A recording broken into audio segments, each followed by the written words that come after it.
Hello, welcome to another episode of the Always Focus podcast. Today we have Allan. Hi everyone, you good? Allan does loads of work with the youth and the community. He's also here in France, Paris, where he runs an academy called Allan Academy. You'd like to tell us where the academy started? So over a year ago, I've decided to come back to the beginning. Before I came to the UK, I was born and raised here, to Aulnay-sous-Bois. That's one of the largest cities in Paris. There's a lot of crimes before, but it's calmed down now. So I left Aulnay when I was 18, went to London, Stockwell, Brixton. That was the area that I started coaching. And then a year ago, a lot of people said, "Oh, Allan, you're doing some mad work in England. Why can't you come back in France and in your city to do some work?" So the same thing you're doing in the UK. So I came back. I started Allan Academy, and then it's quite successful. Okay, and what year did you start? Did you start academy in Paris, in France? So it was 2024. So January 2024, we started it. Me, and then we got one of the coaches, Olan, and then my other coach and brother, Johan. We just started fresh with a lot of young players, helping them to develop and be a bit more successful in their journey. Obviously, we've seen the numbers have grown very, very fast in terms of participants in your sessions. How do you promote it? Is it word of mouth? So it's just word to mouth. I'm not quite good with social media. Social media is not really my thing. So I would take some videos sometimes, but social media, people say I should get better at it, but it's word to mouth. People say, "Oh, you need to come to Aulnay. That's where the work is getting done. So you need to come." And then people come, they like it, they recommend someone else. Another parent call me, "Allan, can this guy come?" And then this guy bring another one. And then starting with 10, 15 kids? No, starting with 10 kids. And then this following season, we had over 80 kids, nearly 100. Crazy. And what kind of age group do you start from? And do you So last season, we started only with under 10s and 9s. This season, we started from under 6 all the way up to under 12s. Under 12s. Okay. And you was able to actually bring your boys down to England to play a couple games? Yeah, correct? So it's been 2 seasons now. So last year we played Chelsea and Watford. And this year we went to play Arsenal and Chelsea. And then we do a lot of tournaments abroad. We went to Anderlecht twice. We went to international tournaments in Belgium. And we're trying to go Spain. We was invited to go Morocco. So we are invited all over the world now. Okay, crazy. You must have some crazy talent around. Yeah, so my son was part of it. My son, for those that don't know him, is Matthias. Now he's playing for Arsenal under 12s. He was part of the academy. I started it because of his age group, actually. Okay. So I started it. I was training him. People liked it. They said, "Oh, why don't you start something?" And then, he created Allan Academy just because of Matthias. And then at the end of the day, we went last year in England, and then Arsenal scouted him. So, okay. Lovely. So obviously, I know you get loads of boys signed from out in France as well as in London as well. Do you want to name a few of the boys that you get signed in France? So we got. You've worked with? In France. In France, the first. We start with So France.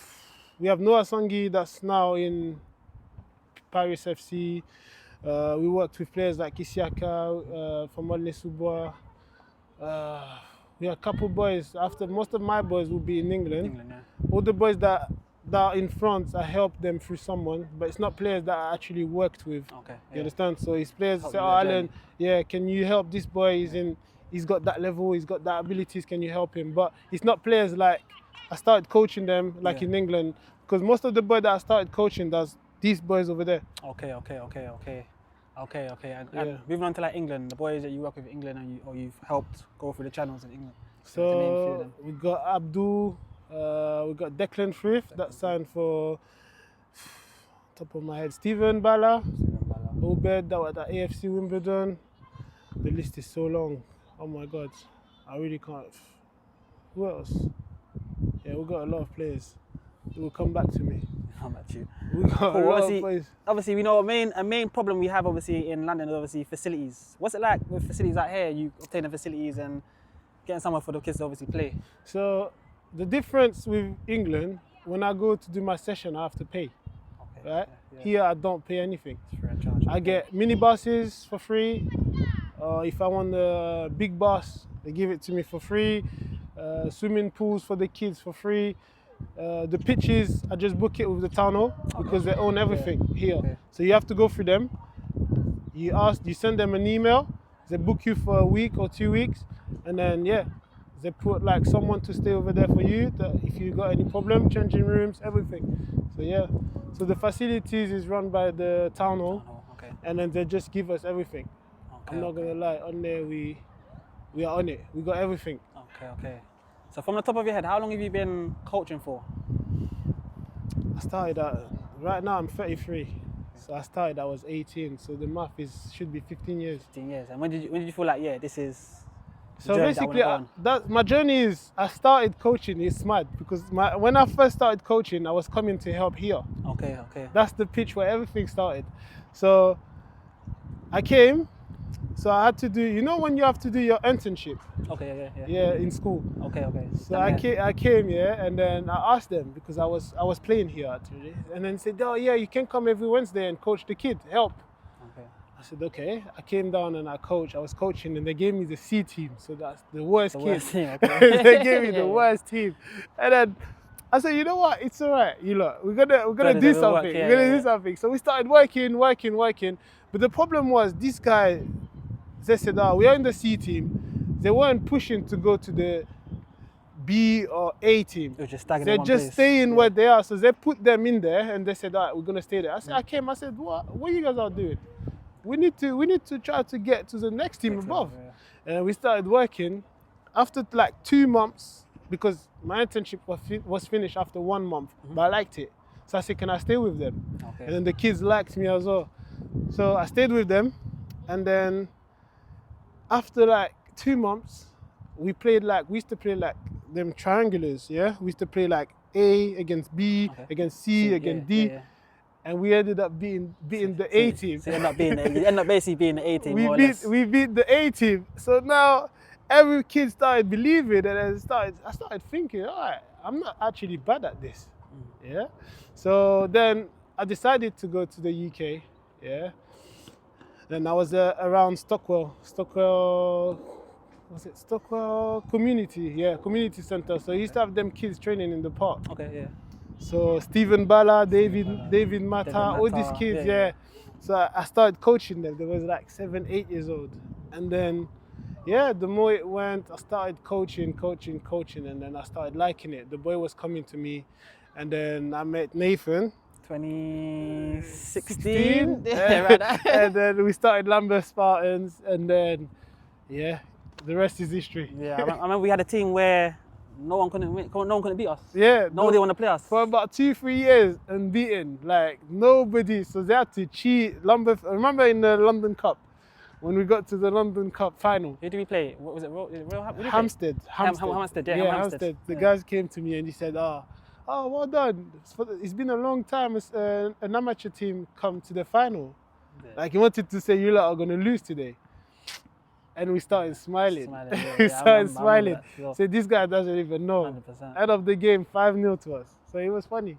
So that's my journey a little bit. So I've been doing a bit more. I've been working with like developing kids now. So that's what I do now as a full-time. I just coach kids, developing, sending boys to academies as well. That's my thing. That's here in England as well. That's here in England.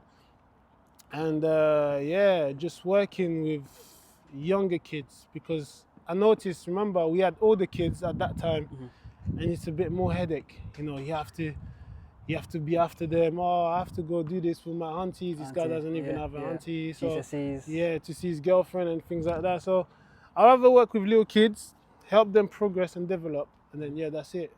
Okay, and what would you say the youth lack in terms of moving forward, going into academies? What do you think the youth lack? So in France, the big problem they have, I think in general, it's just back in the days, kids, they used to go out.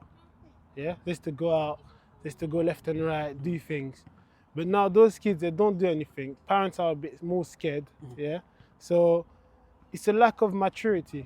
You understand what I'm trying to say? Back in the days, your age or my age, at 10 years old, I used to go like Central Paris. Yeah. You understand what I'm Yeah, trying of to course. say? Right now, my son, I don't think he can do that because he doesn't have the maturity. We used to Yeah. take bikes and Bikes go and- to Paris. You understand what I'm trying Yeah, to of say? course. So these generations, they can't do it. So they're lacking that maturity. They're all like babies. So I think that's the problem, and that's what we are facing right now in football. So the lack of maturity, and then the parents are babyfying the kids too much. Okay. And if you was, for example, if you was starting off as a coach, for example, if someone's starting off as a coach, what advice would you give them? So one of the problems I've got with the coaches in England and in France. So I'm gonna give both because I'm in Yeah, of between, course. yeah? Yeah, of course. So in England, you came from a long range of kick and rush. Remember that, yeah? It was long balls, long football, get rid of it. To now, all the coaches just want to focus on 1v1s. But at time, the 1v1s, it's good to, you have to be good in 1v1s, defensively and offensively, yeah? That's right. But you have to teach it to them in a game. Of course. So you get kids sometimes they are skillful, but they are not good technically. Of course, yeah. It's yeah. crazy for me what I'm saying. Nah, So of you will course, see a yeah. kid is very skillful, but you throw a ball in the air to him, he can't control the ball. So focus on the basics, give him like all the basics, like controlling the ball, kick ups, controlling the ball, and then after you can move on to the skills. So in France, the problem is they're all, after that Guardiola, everyone thinks they're Guardiola. So when they have kids of 5, 6, 7, 8 years old, they all want them to move the ball as a team. But I think development phase, you have to develop the player individually. All of them got to develop individually. So you have to forget about winning, yeah? Just develop the boys individually. It's all right. Don't focus on the wins. So yeah. Of course. And lastly, what's the most thing you enjoy most about what you do? So when I come and then I can have a bad day and come in and see the kids are smiling. The good thing is they're all different. Some of them will give me a headache, of course, As usual, yeah. but some of them they will give me a smile. I will be joking with them. You know, sometimes I've tried maybe before to work in the office, but that's not for me. I like to be in the contact of kids and teach them, yeah, to develop them. And then the most beautiful of it is to see them signing. Of course, Signing 100%. day, all the families are there, the kids is happy, the kid is developed, he's happy. So yeah, that's what I enjoy the most in that journey, the football journey. So yeah. Okay, and lastly, if you could nominate someone to do an interview with a story or a story to tell, who would you nominate? I can nominate 2. Let's go. I will nominate Gaëtan Bong, yeah, and I will nominate François Abdou Saadi. Do you want to tell them a bit about their background? So Gaëtan is a good friend of mine. He's an ex-pro, so he's got crazy story to tell, crazy stories. And then you got François, related as well, top agent, yeah, a very good agent. He travel everywhere in the world. He's got mad and crispy stories for you. Okay. So yeah, Okay, that's it. Lovely. That's All it. right, Cool. thank you guys. I hope you enjoyed that episode, and then I will see you guys soon.